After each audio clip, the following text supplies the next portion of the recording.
ಕರ್ತನಲ್ಲಿ ಪ್ರೀತಿಯ ಸಹೋದರ ಸಹೋದರಿಗಳೇ, ನಿಮ್ಮೆಲ್ಲರಿಗೂ ಮುಂಜಾನೆಯ ವಂದನೆಗಳು. ದೇವರ ಮಹಾಕೃಪೆಯಿಂದ ಈ ದಿನವೂ ಆತನ ಪಾದಬಳಿಯಲ್ಲಿ ಬಂದು ಆತನನ್ನು ಸ್ತುತಿಸಿ ಆತನ ವಾಕ್ಯವನ್ನು ಧ್ಯಾನ ಮಾಡಿ, ತಂದೆಯೇ ನಮ್ಮ ಆತ್ಮಿಕ ಜೀವಿತದಲ್ಲಿ ಅದು ನಡೆಯಲಿಕ್ಕೆ ದೇವರು ಮಾಡಿಕೊಟ್ಟಂಥ ಈ ಒಂದು ಅಮೂಲ್ಯ ಅವಕಾಶಕ್ಕಾಗಿ ತಂದೆಯ ದೇವರಿಗೂ ಯೇಸು ಕ್ರಿಸ್ತರಿಗೂ ನಾವು ಕೃತಜ್ಞತೆಯನ್ನು ಸಲ್ಲಿಸೋಣ. ಈ ದಿನದ ಪರಲೋಕ ಮನ್ನವನ್ನು ಧ್ಯಾನ ಮಾಡಿಕೊಳ್ಳೋಣ. ದಿನದ ಪರಲೋಕ ಮನ್ನ ಡಿಸೆಂಬರ್ 27ನೇ ತಾರೀಕು. ಪ್ರಿಯರಾದ ಮಕ್ಕಳೇ, ವಿಗ್ರಹಗಳಿಂದ ದೂರವಾಗಿರುವಂತೆ ನಿಮ್ಮನ್ನು ಕಾಪಾಡಿಕೊಳ್ಳ್ರಿ. 1 ಯೋಹಾನ 5ನೇ ಅಧ್ಯಾಯ 21ನೇ ವಚನ. ನಾವು ನಮ್ಮ ವಿಶ್ವಾಸವನ್ನು ನಮ್ಮ ನಾಯಕರಲ್ಲಿ ಇಡದೆ ಕರ್ತನಲ್ಲಿ ಇಡಬೇಕು. ಅಂದರೆ ಇದು ನಮ್ಮ ನಾಯಕರನ್ನು ವಿಶ್ವಾಸಕ್ಕೆ ತೆಗೆದುಕೊಳ್ಳಬಾರ್ದು ಅಥವಾ ಪರಿಗಣಿಸಬಾರ್ದೆಂಬ ಅರ್ಥ ಅಲ್ಲ. ನಾವು ಚರಿತ್ರೆಯಲ್ಲಿ ಹಾಗೂ ಕರ್ತನು ತನ್ನ ಜನರಲ್ಲಿ ವ್ಯವಹಾರ ಮಾಡುವಾಗ, ಅಂದರೆ ಶಾರೀರಿಕ ಇಸ್ರಾಯೇಲರಾಗಲಿ ಅಥವಾ ಆತ್ಮಿಕ ಇಸ್ರಾಯೇಲಾಗಲಿ, ನಾವು ಗಮನಿಸೋದೇನೆಂದರೆ ತನ್ನನ್ನು ಪ್ರತಿನಿಧಿಸುವ ಮಾನವರನ್ನು ಬೋಧನೆ ಮಾಡಲಿಕ್ಕೂ ಹಾಗೂ ಆತನ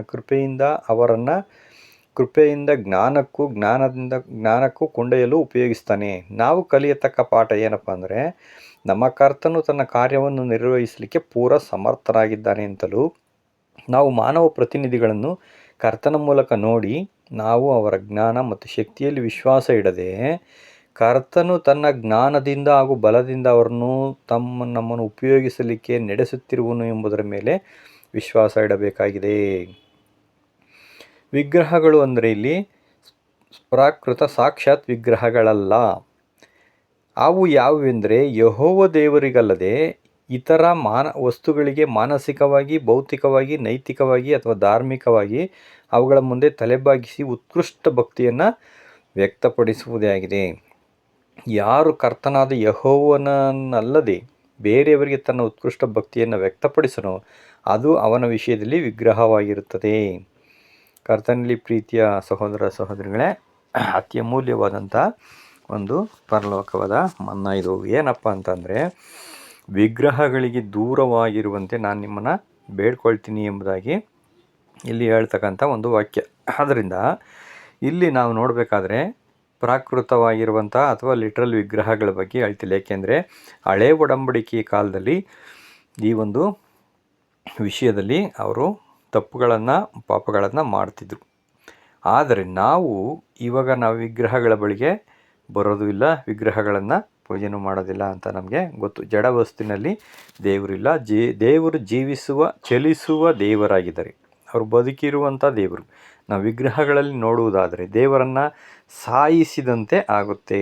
ಸತ್ತವರಿಗೆ ಪೂಜೆ ಮಾಡುವುದು ಮತ್ತು ವಿಗ್ರಹಗಳಲ್ಲಿ ದೇವರನ್ನು ನೋಡುವುದು ಎರಡೂ ಒಂದೇ ಆಗಿದೆ. ಆದ್ದರಿಂದ ಕರ್ತನಲ್ಲಿ ಪ್ರೀತಿಯ ಸಹೋದರ ಸಹೋದರಿಗಳೇ, ಇಲ್ಲಿ ಯೋಹಾನರು ಬರಿತಾ ಇರುವಂಥ ವಿಷಯ ಹೊಸ ಒಡಂಬಡಿಕೆಯಲ್ಲಿರುವಂಥ ಆತ್ಮಿಕ ಇಸ್ರಾಯೇಲರಿಗೆ ಅನುಗುಣವಾಗಿರುವಂಥದ್ದು.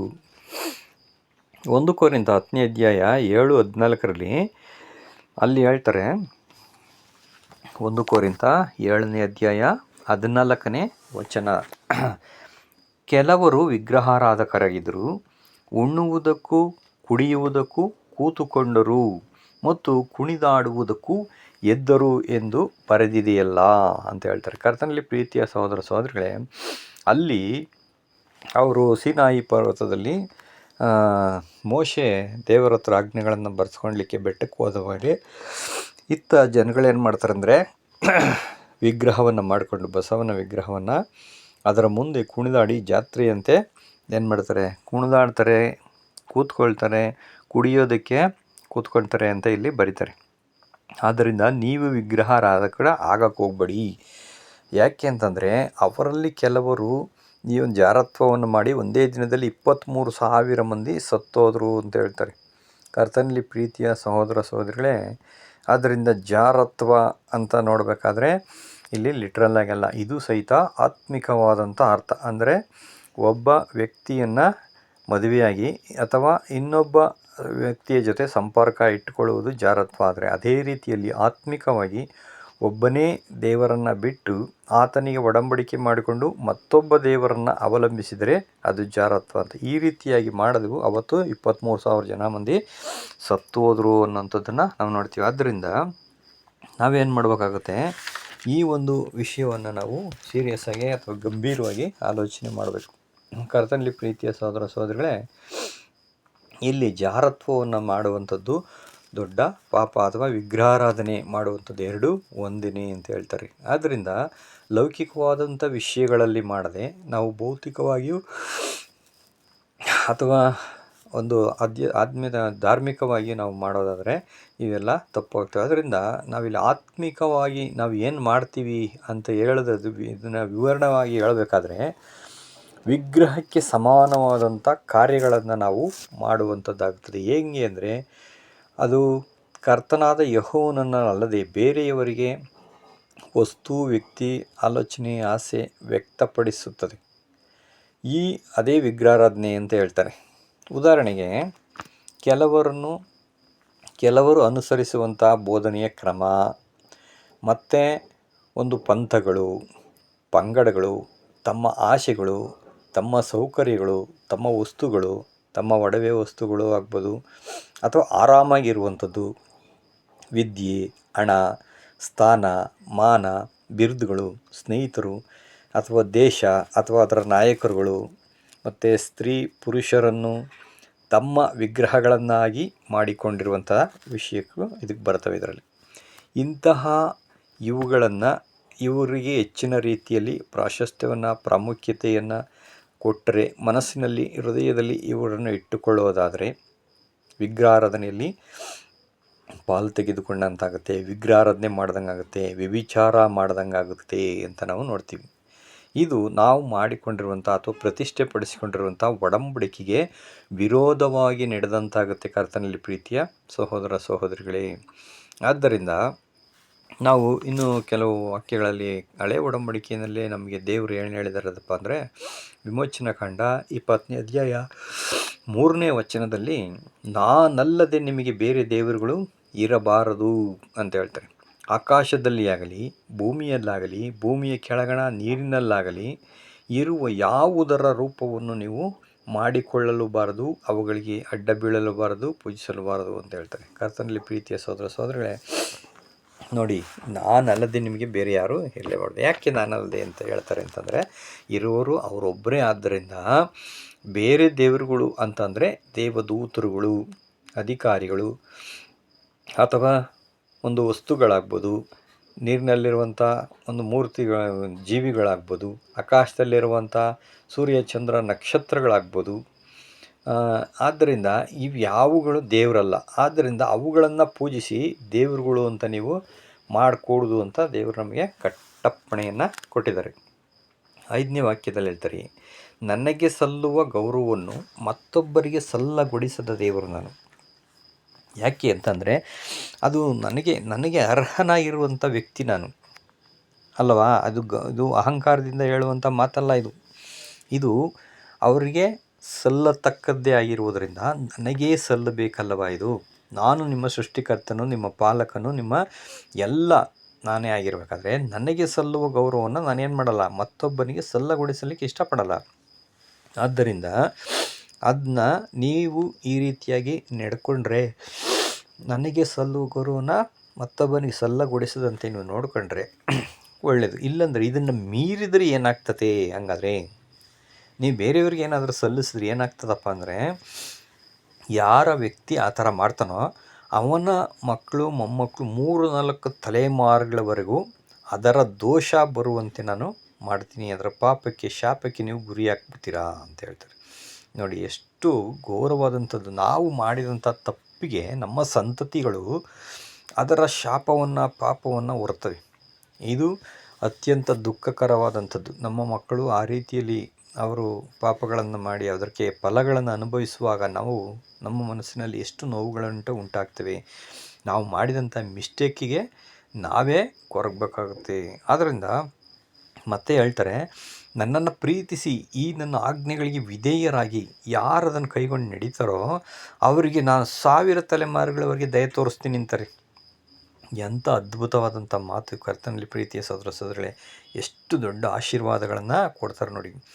ಆದ್ದರಿಂದ ನಾವು ವಿಗ್ರಹಾರಾಧನೆಗೆ ದೂರವಾಗಿ ಆತನನ್ನು ಪ್ರೀತಿಸಿ ಆತನ ಹೇಳಿದಂಥ ಮಾತುಗಳನ್ನು ನಮ್ಮ ಜೀವಮಾನವೆಲ್ಲ ನಾವು ಕಾಪಾಡ್ಕೊಂಬಿಟ್ರೆ ನಮ್ಮ 1000 ತಲೆಗಳವರೆಗೂ ದೇವರು ದಯೆ ತೋರಿಸ್ತಾರೆ. ನಾವು ಮಾಡಿದಂಥ ಒಂದು ಪುಣ್ಯ ಕ್ರಿಯೆ ಇದು ಇದಕ್ಕೆ ಒಂದು ಡಿಸಿಷನ್ ತಗೊಂಡ್ರೆ ಈ ಒಂದು ರೀತಿಯಲ್ಲಿ ನಾವು ದೇವರನ್ನ ಪ್ರೀತಿಸ್ಬಿಟ್ಟು ನಾವು ಪಾಲಿಸ್ತಿರೋದು ಆಜ್ಞೆನ 1000 ತಲೆಗಳವರೆಗೂ ನಮಗೆ ದಯ ತೋರಿಸ್ತೀನಿ ಅಂತ ಹೇಳ್ತಾರೆ. ಅದೇ ರೀತಿ ಹೊಸ ಒಡಂಬಡಿಕೆಯಲ್ಲಿ ಬರಬೇಕಾದ್ರೆ ನಮ್ಮ ಯೇಸು ಕ್ರಿಸ್ತರು ಸಹಿತ ಅದನ್ನೇ ಹೇಳ್ತಾರೆ. ಲೂಕಾನು ಬರೆದಂಥ ಸುವಾರ್ತೆ 14ನೇ ಅಧ್ಯಾಯ 26ನೇ ವಾಕ್ಯದಲ್ಲಿ ಅವ್ರು ಹೇಳ್ತಾರೆ, ಯಾವನಾದರೂ ನನ್ನ ಬಳಿಗೆ ಬಂದು ತನ್ನ ಹೆಂಡತಿ, ಮಕ್ಕಳು ಮತ್ತು ಕುಟುಂಬಗಳು ಇವ್ರನ್ನೆಲ್ಲ ನೀವು ಬಂಧು ಬಳಗ, ಫ್ರೆಂಡ್ಸು ಎಲ್ಲರನ್ನೂ ಸಹಿತ ನೀವು ಆಯ್ಕೆ ಮಾಡಬೇಕು, ತನ್ನ ಪ್ರಾಣವನ್ನು ಸಹಿತ ಆಯ್ಕೆ ಮಾಡಬೇಕು. ಅಂದರೆ ಇಲ್ಲಿ ಹೇಳ್ತಾರೆ, ಇಲ್ಲೂ ಅದೇ ಅರ್ಥನೇ. ಏನಂದರೆ ಯಾರಿಗೂ ಪ್ರಾಮುಖ್ಯತೆಯನ್ನು ಕೊಡಬಾರ್ದು, ಯಾರನ್ನೂ ಅಧಿಕವಾಗಿ, ದೇವರಿಗಿಂತ ಅಧಿಕವಾಗಿ ಯಾರನ್ನೂ ಏನು ಮಾಡಬಾರ್ದು, ಪ್ರೀತಿ ಮಾಡಬಾರ್ದು ಅನ್ನೋದೇ ಇಲ್ಲಿ ಹೇಳುವಂಥದ್ದು. ಕರ್ತನಲ್ಲಿ ಪ್ರೀತಿಯ ಸಹೋದರ ಸಹೋದರಿಗಳೇ, ಅದರಿಂದ ನಾವು ಇಲ್ಲಿ ವಿಮೋಚನಕಾಂಡ ಮತ್ತೆ 32:21-29 ಹೇಳ್ತಾರೆ. ಇಲ್ಲಿ ಮೋಶೆ ಬೆಟ್ಟದ ಮೇಲಕ್ಕೆ ದೇವರ ಹತ್ರ ಅದು ದಶಾಜ್ಞೆಗಳನ್ನು ಬರ್ಸ್ಕೊಂಡು ಬರಲಿಕ್ಕೆ ಹೋಗಿರ್ತಾರೆ. ಅವರು ಬರೋದು ಸ್ವಲ್ಪ ಲೇಟ್ ಆಗಿಬಿಡುತ್ತೆ. ಲೇಟ್ ಆಗಿಬಿಟ್ಟಾಗ ಇಸ್ರೇಲ್ ಜನ ಏನಪ್ಪ ಮಾಡ್ತಾರೆ ಅಂತಂದರೆ, ಮೋಶೆ ಏನಾದರೂ ಗೊತ್ತಿಲ್ಲ, ಅದಕ್ಕೆ ಆರೋನ್ ಹತ್ರ ಹೋಗ್ಬಿಟ್ಟು, ನಮಗೆ ಮೋಶೆಯ ಸ್ಥಾನದಲ್ಲಿ ನಿಂತುಕೊಂಡು ದೇವರ ಥರ ನಮಗೆ ನಡೆಸಲಿಕ್ಕೆ ನಮಗೆ ದೇವರು ಬೇಕೀಗ, ಆ ದೇವರನ್ನು ನೀನು ಮಾಡಿಕೊಡ್ಬೇಕು ಅಂತ ಇನ್ನು ಫೋರ್ಸ್ ಮಾಡ್ತಾರೆ, ಹಿಂಸೆ ಮಾಡ್ತಾರೆ. ಅದಕ್ಕೆ ಆರೋನ್ ಏನು ಮಾಡ್ತಾನೆ, ಏನು ಮಾಡೋಕ್ಕಲ್ಲ, ಈ ಜನರು ಅನ್ನೋದು ಬಿಟ್ಟರೆ ಸಾಯಿಸ್ಬಿಡ್ತಾರೆ ಅಂದ್ಬಿಟ್ಟು ಭಯದಿಂದ, ಸರಿ ನಿಮ್ಮ ಹತ್ರ ಏನೇನಿದೆ ಒಡವೆಗಳೆಲ್ಲ ತಕ್ಕೊಡ್ರಿ ಅಂತಾರೆ. ಒಡವೆಗಳನ್ನೆಲ್ಲ ತಗೊಂಡು ಅವನು ಚಿನ್ನವನ್ನು ಕರಗಿಸ್ಬಿಟ್ಟು ಆ ಒಂದು ಹಚ್ಚಿಗೆ ಹಾಕಿದಾಗ ಅದು ಏನಾಗುತ್ತೆ, ಬಸವನ ವಿಗ್ರಹ ಆಗಿಬಿಡುತ್ತೆ. ಅದಕ್ಕೆ ಏನು ಮಾಡ್ತಾರೆ ಅವರು, ತಗೊಳ್ರಿ ನಿಮ್ಮ ದೇವರು ಅಂತ ಕೊಟ್ಬಿಡ್ತಾನೆ ಅವನು. ಅದಕ್ಕೆ ಅವ್ರು ಏನು ಮಾಡ್ತಾರೆ, ಎಲ್ಲ ಒಂದು ಆ ಬಸವನನ್ನು ದೇವ್ರ ಥರ ರೆಡಿ ಮಾಡಿ ಅದಕ್ಕೆ ಅಡ್ಡ ಬಿದ್ದು ಆರಾಧಿಸಿ ಉಣ್ಣೋದಕ್ಕೂ ತಿನ್ನೋದಕ್ಕೂ ಕುಡಿಯೋದಕ್ಕೂ ಕೂತ್ಕೊಳ್ತಾರೆ. ಅಲ್ಲಿ ಜಾತ್ರೆಯೋಪಾದಿಯಲ್ಲಿ ಜನ ಅದನ್ನು ಮೆರೆಸ್ತಾರೆ, ಆರಾಧನೆ ಮಾಡ್ತಾರೆ, ಪೂಜಿಸ್ತಾರೆ, ಕುಣಿದಾಡ್ತಾರೆ. ಈ ರೀತಿಯಾಗಿ ಮಾಡಿದ್ರಿಂದ ಏನಾಗ್ತದೆ, ದೇವರಿಗೆ ಕೋಪ ಬರುತ್ತೆ. ನೀನು ಬೇಗ ಹೋಗು, ನನ್ನ ಜನರು ಕೆಟ್ಟೋಗ್ಬಿಟ್ಟವ್ರೆ ಅಂತ ಮೋಶೆಯನ್ನು ಕಳಿಸ್ತಾರೆ. ಮೋಶೆ ಬಂದು ನೋಡ್ತಾರೆ, ಜನರೆಲ್ಲ ಈ ಥರ ಮಾಡ್ತಿರ್ಬೇಕಾದ್ರೆ ಅವ್ರನ್ನ ಹತ್ತಿರಕ್ಕೆ ಕರೆದು, ಯಾರು ಯೆಹೋವನ ಪಕ್ಷದವರು ನನ್ನ ಕಡೆಗೆ ಬರ್ರಿ ಅಂತ ಕರೀತಾರೆ. ಆವಾಗ ಸ್ವಲ್ಪ ಜನ ಏನು ಮಾಡ್ತಾರೆ, ಇಸ್ರೇಲ್ ಜನಗಳಲ್ಲಿ ಕೆಲವರು ಹೋಗ್ತಾರೆ. ಅಂದರೆ ಹೆಚ್ಚು ಲೇವಿಯ ವಂಶದವರು ಹೋಗಿರ್ತಾರೆ. ಆವಾಗ ಲೇವಿ ವಂಶದವ್ರನ್ನ ಕರೆಸಿ ಮೋಶೆ ಏನು ಮಾಡ್ತಾರೆ, ಈಗ ನೋಡಿ, ನಿಮ್ಮಲ್ಲಿರುವಂಥ ಕತ್ತಿಯನ್ನು ತೆಗೆದುಕೊಂಡು ನಿಮ್ಮ ಎದುರುಗಡೆ ಇರುವಂಥ ಜನಗಳನ್ನು, ಅಣ್ಣ ತಮ್ಮ ಅಕ್ಕ ತಂಗಿ ಯಾರನ್ನು, ಚಿಕ್ಕವರು ದೊಡ್ಡವರು ಯಾರನ್ನು ನೋಡದಲ್ಲಿ ಕನಿಕರಿಸದಲ್ಲಿ ಎಲ್ಲರನ್ನೇನು ಮಾಡಿರಿ, ಕತ್ತರಿಸಿ ಸಂಹಾರ ಮಾಡಿಬಿಡ್ರಿ ಅಂತ ಹೇಳ್ತಾರೆ. ಆ ಹೇಳಿದ ತಕ್ಷಣವೇ ಇವರು ದೇವರಲ್ಲಿ ಭಯಭಕ್ತಿ ಉಳ್ಳಂಥ ಜನಗಳಾಗಿದ್ದರು. ದೇವರಿಗೆ ಪ್ರಥಮ ಸ್ಥಾನ ಕೊಡುವಂಥವ್ರು, ದೇವರಿಗೆ ಎದುರು ನಡುಗ್ತಿದ್ದಕ್ಕಂಥ ವ್ಯಕ್ತಿಗಳಾಗಿದ್ದರು. ಅವರು ತಕ್ಷಣವೇ ಅವ್ರ ಕತ್ತಿಗಳು ತೆಗೆದುಕೊಂಡು ಎಲ್ಲರನ್ನ ಸಂಹಾರ ಮಾಡ್ತಾರೆ. 3,000 ಮಂದಿ ಆವತ್ತು ಸಂಹಾರ ಮಾಡ್ತಾರೆ. ಕರ್ತನಲ್ಲಿ ಪ್ರೀತಿಯ ಸಹೋದರ ಸಹೋದರರೇ, ಅದೇ ರೀತಿ ದೇವರಿಗೋಸ್ಕರ ಎದ್ದು ಇವರು ಪ್ರಕಾಶಿಸಿದ್ರು. ಎದ್ದು ಅವರು ದೇವರನ್ನ ಘನಪಡಿಸುವಂಥ ಕೆಲಸ ಮಾಡಿದ್ರಿಂದ ಮೋಶೆ, ನೀವು ದೇವ್ರ ಹತ್ರ ಪ್ರತಿಷ್ಠೆ ಮಾಡಿಕೊಳ್ರಿ ಇವತ್ತು ಅಂತ ಹೇಳ್ಬಿಟ್ಟು, ಇನ್ನು ಮೇಲೆ ದೇವರು ನಿಮ್ಮನ್ನೇ ಆಶೀರ್ವದಿಸ್ತಾರೆ, ತನ್ನ ಸೇವೆಗೆ ನಿಮ್ಮನ್ನು ಪ್ರತಿಷ್ಠೆ ಪಡಿಸ್ತಾರೆ. ಇನ್ಮೇಲೆ ಯಾಜಕ ಒಂದು ಸೇವೆಯನ್ನು ನಿಮ್ಮ ಕುಲದವರೇ ಮಾಡಬೇಕು ಅಂದ್ಬಿಟ್ಟು ಅವ್ರು ಏನು ಮಾಡ್ತಾರೆ, ಅಲ್ಲಿ ನೇಮಿಸೋದನ್ನು ನಾವು ನೋಡ್ತೀವಿ. 2 ಕೊರಿಂಥ 6ನೇ ಅಧ್ಯಾಯ 17ನೇ ವಾಕ್ಯದಲ್ಲಿ, ಆದುದರಿಂದ ಅನ್ಯ ಜನರ ಮಧ್ಯದೊಳಗಿಂದ ಹೊರಟು ಬಂದು ಪ್ರತ್ಯೇಕವಾಗಿರಿ, ಅಶುದ್ಧವಾದ ಯಾವುದನ್ನು ಮುಟ್ಟಬೇಡಿ ಅಂತ ಹೇಳ್ತಾರೆ. ಪೌಲ್ರಲ್ಲಿ ಹೇಳುವಂಥ ಮಾತುಗಳನ್ನು ನಾವು ಗಮನದಿಂದ ಕೇಳಬೇಕು. ಕರ್ತನಲ್ಲಿ ಪ್ರೀತಿಯ ಸಹೋದರ ಸಹೋದರರೇ, ಇಲ್ಲಿ ಯಾಕೆ ಈ ಮಾತನ್ನು ಹೇಳ್ತಾರೆ ಅಂತಂದರೆ, ಅನ್ಯ ಜನರು ಮಾಡುವಂಥ ಆಚಾರ ವಿಚಾರಗಳು ಅಶುದ್ಧವಾದವುಗಳು. ಅವರುಗಳ ಸಂಪರ್ಕದಿಂದ ನಾವು ವಿಗ್ರಹಾರಾಧನೆ ಮಾಡುವಂಥ ಸಂದರ್ಭ ಅಧಿಕವಾಗಿರ್ತೈತಿ. ಆದ್ದರಿಂದ ನಮ್ಮ ಮಕ್ಕಳು ದಾರಿ ತಪ್ಪುವಂಥ ಸಾಧ್ಯತೆಗಳಿರ್ತವೆ. ಅದರಿಂದ ನೀವು ಅನ್ಯ ಜನಗಳ ಜಾಸ್ತಿ ಸಂಪರ್ಕಗಳನ್ನು ಇಟ್ಕೊಳ್ಬೇಡಿ, ವಿಗ್ರಹಾರಾಧನೆಗೆ ಬಲಿಯಾಗೋ ಸಾಧ್ಯತೆ ಇರ್ತದೆ. ಅದರಿಂದ ನೀವು ಪ್ರತ್ಯೇಕವಾಗಿ ಜೀವಿಸಿ. ಹಂಗಂದ್ರೆ ಏನಪ್ಪ ಅರ್ಥ ಅಂದರೆ, ಅವ್ರ ಜೊತೆ ಜಾಸ್ತಿ ವ್ಯವಹಾರವನ್ನು ಇಟ್ಕೊಂಡ್ರೆ ವಿಗ್ರಹಾರಾಧನೆ ಮಾಡಬೇಕಾಗತ್ತೆ. ಏಕೆಂದರೆ ಸೊಲೊಮೋನರು ನಮಗೆ ಉದಾಹರಣೆಯಾಗಿದ್ದರು. ಸೊಲೊಮೋನರು ಅನ್ಯ ಜನರ ಸ್ತ್ರೀಯರನ್ನ ಮದುವೆ ಆಗಿದ್ದರಿಂದ ಕೊನೆಗೆ ಆತನು ವಿಗ್ರಹಾರಾಧನೆ ಮಾಡುವಂಥಕ್ಕೆ ಪಾಪಕ್ಕೆ ಗುರಿಯಾದ ಅನ್ನೋದನ್ನು ನಾವು ನೋಡ್ತೀವಿ. 1 ಕೊರಿಂಥ 6ನೇ ಅಧ್ಯಾಯ 9ರಲ್ಲಿ ವಿಗ್ರಹಾರಾಧನೆ ಆಗಕ್ಕೆ ಹೋಗಬೇಡಿ, ವಿಗ್ರಹಾರಾಧಕರು ದೇವ್ರ ರಾಜ್ಯಕ್ಕೆ ಬಾಧ್ಯರಾಗಲ್ಲ ಅಂತ ಪೌಲರು ಸ್ಪಷ್ಟವಾಗಿ ಇಲ್ಲಿ ಬರೀತಾರೆ. ಯಾಕೆಂದರೆ ನಮಗೆ ಪತಿ ನಮ್ಮ ದೇವರು ಒಬ್ಬನೇ, ನಾವು ಆತನಿಗೆ ಮೀಸಲಾಗಿಟ್ಟಂಥ ಜನಗಳು. ಅದು ಬಿಟ್ಟು ಬೇರೆಯವರನ್ನ ಆ ಸ್ಥಾನದಲ್ಲಿ ನಾವು ನೋಡಬಾರದು, ಕೂರಿಸಬಾರದು. 1 ಸಮುವೇಲ 15:23ರಲ್ಲಿ ಅವಿಧೇಯತ್ವವು ಮಾಟ ಮಂತ್ರಗಳಷ್ಟೇ ಕೆಟ್ಟದ್ದಾಗಿದೆ, ಹಠವು ಮಿಥ್ಯಾ ಭಕ್ತಿಗೂ ವಿಗ್ರಹಾರಾಧನೆಗೂ ಸಮವಾಗಿದೆ ಅಂತಾರೆ. ಕರ್ತನಲ್ಲಿ ಪ್ರೀತಿಯ ಸಹೋದರ ಸಹೋದರಿಗಳೇ, ನೋಡಿ, ಹಠ ಮಾಡುವಂಥದ್ದು ಏನು, ಇದನ್ನು ನಾನು ಮಾಡಲ್ಲ ಅಥವಾ ನಾನು ಇದನ್ನೇ ಮಾಡ್ತೀನಿ ನಾನು ಅನ್ನೋವಂಥದ್ದು, ಅಥವಾ ನಾನು ಅವ್ರನ್ನ ಮಾತೇ ಆಡಿಸಲ್ಲ ಅನ್ನೋಂಥ ಹಠ ಮಾಡುವಂಥದ್ದು, ಅದು ಏನಪ್ಪ ಅಂತಂದರೆ ಮಾಟ ಮಂತ್ರಗಳಷ್ಟೇ ತುಂಬ ಕೆಟ್ಟದ್ದಾಗ್ಬಿಡ್ತದೆ ಅದು ಅಂತ ಹೇಳ್ತಾರೆ. ಈ ರೀತಿ ಮಾಡೋವಂಥದ್ದು ದೇವ್ರ ಜನರಿಗೆ ಯೋಗ್ಯವಲ್ಲ. ಆಮೇಲೆ ಹೃದಯದಿಂದ ತೋರಿಸದೆ ಬರೀ ಬಾಯಿ ಮಾತಿನಿಂದ ತೋರಿಸುವಂಥ ಭಕ್ತಿಗಳು, ಜನಗಳು ನೋಡಲಿ ಅಂತ ಮಾಡುವಂಥ ಭಕ್ತಿಗಳು, ಇಂಥವೆಲ್ಲ ಇವೇನಂತಂದರೆ ಸುಳ್ಳು ಭಕ್ತಿಗಳು, ಇವೆಲ್ಲ ವಿಗ್ರಹಾರಾಧನೆಗೆ ಸಮವಾಗಿವೆ ಅಂತ ಹೇಳ್ತಾರೆ. ಕರ್ತನಲ್ಲಿ ಪ್ರೀತಿಯ ಸಹೋದರ ಸಹೋದರಿಗಳೇ, ವಿಗ್ರಹಾರಾಧನೆಗೆ ಸಮವಾಗಿರುವಂಥ ವಿಷಯಗಳು ಇಷ್ಟು ಇದ್ದಾವೆ ಅಂತ ನಾವು ನೋಡ್ತೀವಿ.